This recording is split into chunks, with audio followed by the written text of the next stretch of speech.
안녕하세요. 부부관계, 대인관계에 대해 권면합니다. 오늘 본문은 베드로전서 3장 1절에서 12절입니다. 1절. 아내들이여 이와 같이 자기 남편에게 복종하십시오.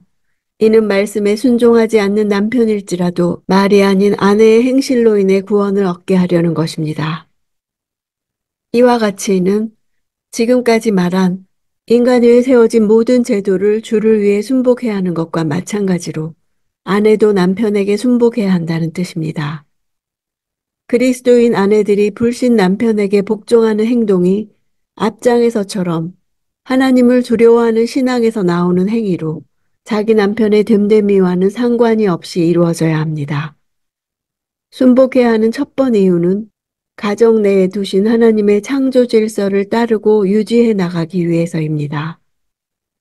두 번째 순복해야 하는 이유는 불신자인 남편의 구원을 위하여서입니다.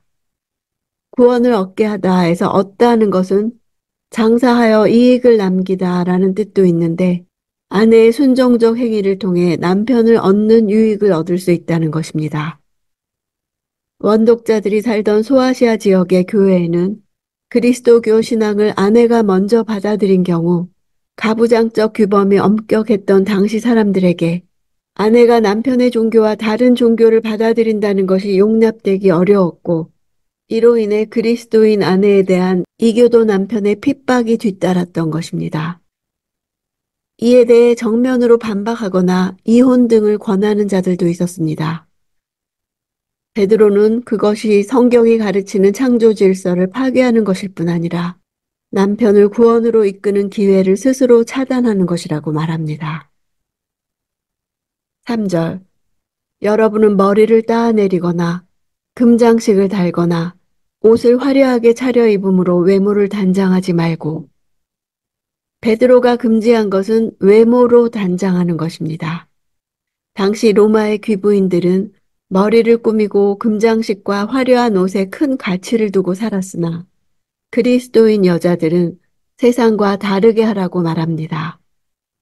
외적 치장과 내적 성품의 대조로 설명합니다. 4절. 오히려 마음에 숨은 사람을 온유하고 고요한 심령에 썩지 않을 것으로 단장하십시오. 이것은 하나님 앞에서 아주 귀한 일입니다. 앞절의 외모와 마음에 숨은 사람, 심령이 대조되어 있습니다. 온유하고 고요한 심령은 예수께서 스스로 자신에 대해 마음이 온유하다고 묘사하신 것을 생각나게 합니다. 십자가를 지시면서도 털 깎는 자 앞에 어린 양처럼 잠잠하셨던 예수님을 생각나게 합니다. 고요한 심령은 외부에서 일어나는 동요에 흔들리지 않는 평안함으로 자신을 단장한다는 뜻입니다. 불신 남편이 어떤 모습으로 자신을 요동시킬지라도 하나님께서 세우신 창조 질서를 유지하는 일에 동요하지 말라는 것입니다. 금이나 옷으로 치장한 외모는 언젠가는 썩어버릴 것이지만 온유하고 고요한 심령은 영원히 썩지 않으며 세속적이지 않고 하나님 앞에서 진정한 가치가 있는 것입니다. 갑지인에 해당하는 단어는 많다, 크다는 형용사와 목적, 결말이란 명사의 합성어로 많고 큰 결과를 가지는 것이란 뜻입니다. 인간이 생각하는 것 이상으로 하나님께서는 내면적인 단장에 큰 가치를 부여하신다는 사실을 나타냅니다.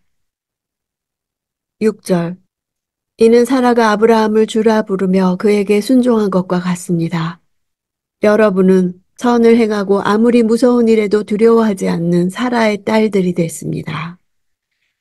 주라는 단어는 인간이 하나님을 부를 때 또는 노예가 주인을 부를 때 사용하는 용어였습니다. 따라서 어떤 사람이 주라고 부른다면 그에 대해 철저하게 순종하겠다는 의사를 표시하는 것입니다. 그러므로 사라는 아브라함에게 철저히 순종했었다는 사실을 알 수 있습니다. 베드로는 아내의 남편에 대한 복종을 선을 행하고 라는 말과 연결시키고 있습니다. 그리스도인 아내들이 남편에게 복종하는 행동이 세상의 풍속이나 가르침을 따라서 된 것이 아니라 그리스도인으로서 자신의 신앙의 근거에서 이루어진 행동이라는 사실을 강조합니다. 사라의 자녀가 된 여인들에게는 사라의 영적 유산이 물려지게 됩니다. 선을 행하고 어떤 두려운 일에도 놀라지 않는 것이 사라의 유업입니다. 7절. 남편들이여, 이와 같이 아내는 더 연약한 그릇인 것을 알고 그녀와 함께 살아야 합니다. 또한 생명의 은혜를 함께 상속할 사람으로 알아 귀하게 여기십시오. 이는 여러분의 기도가 막히지 않게 하려는 것입니다. 당시 사회에서 남편은 가장으로서 최고 권위자였습니다. 아내는 남편의 소유물의 일부로 여겨졌습니다. 아내를 사랑하고 귀하게 여기라고 명한 것은 당시 사회 통념과 많이 다른 권면입니다. 하나님을 중심으로 한 새로운 가치 기준을 반영한 결혼 제도는 세상의 제도가 아닌 하나님께서 세우신 질서로서 그리스도인들은 하나님께 복종하듯이 하나님께서 세우신 질서에도 복종하여야 합니다. 연약한이란 육체적으로 연약함을 가리킵니다. 여성을 더 연약한 그릇이라고 한 것은 남자도 역시 연약하여 깨지기 쉬운 존재라는 뜻입니다. 함께 생명의 은혜를 상속할 사람이란 구원을 받는 데 있어서 조금도 차별이 없다는 것을 말합니다. 이런 내용은 당시 헬라 세계 관점에서는 파격적인 것이었습니다. 기도가 막힌다에서 막힌다 하는 단어는 길 가운데를 막아서거나 중간에 끼어들므로써 진로를 방해하는 것을 말합니다. 기도가 막힌다는 것은 믿는 남편이 아내를 멸시함으로써 하나님께서 그 기도를 듣지 않으시는 것을 뜻합니다. 9절. 악을 악으로 갚거나 욕을 욕으로 갚지 말고 도리어 축복하십시오. 이는 여러분이 복을 유업으로 받기 위해 부르심을 받았기 때문입니다. 그리스도인들을 향해 매우 적대적인 태도를 보이는 이방 문화 가운데 있는 신자들은 보복해서는 안 되며 자신들을 해치는 자들까지도 축복해야 합니다. 여기서 축복은 신자들이 자신들을 핍박하는 자들에게 복음을 전하는 것을 가리킵니다. 10절.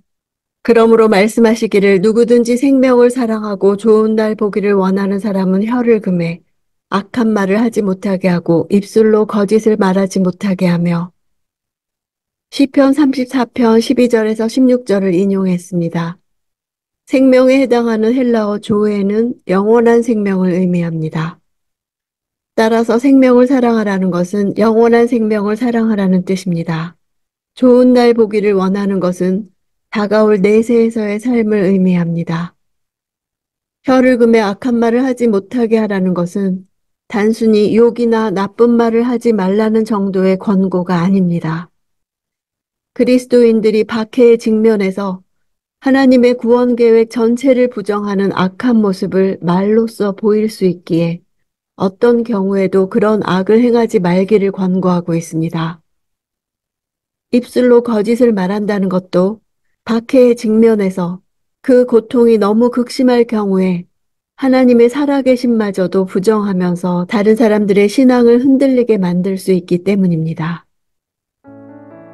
변화된 삶은 크고도 분명하게 말하며 종종 가족 구성원에게 영향력을 미치는 가장 효과적인 방식이기도 합니다. 하나님과의 살아있는 관계는 다른 사람들과의 바른 관계로 나타납니다. 행동은 신자의 마음과 삶 가운데 살아계신 그리스도를 보여줍니다.